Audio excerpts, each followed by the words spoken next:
উদ্দেশ্য কি ওদের? শুধুমাত্র 5-6% জায়গা দখল করা নয়, তাদের উদ্দেশ্য পুরো হোলি ল্যান্ডটা দখল। হোলি ল্যান্ড কোন জায়গা বলেন তো? নীল নদ থেকে এই মিশনে তারা 18 সালে ঢোকার পরে ব্রিটেনের ওখানে ছিল জেনারেল এলএনবি। ইতিহাস পড়বেন, ইতিহাস পড়তে হবে।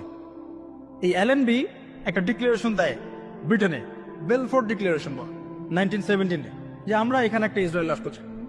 ব্যাস এতটুকু থাকার অধিকার দিতে হবে।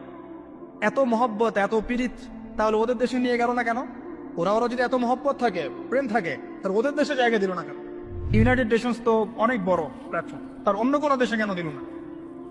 জার্মানিতে হিটলারের হাতে মাইর খাচ্ছে, তাহলে ওইখানে একটা জায়গা কেন করে দিল না? আমেরিকা তার এত ঘনিষ্ঠ বন্ধু, তাহলে আমেরিকা কেন জায়গা করে দিল? ওখানে কেন? বিকজ ওইটাই ফিলিস্তিন, ওইটাই হচ্ছে জেরুজালেম, ওইটাই আল আকসা, ওইটাই হোলি ল্যান্ড। ওখান থেকেই পৃথিবীর শেষ হবে।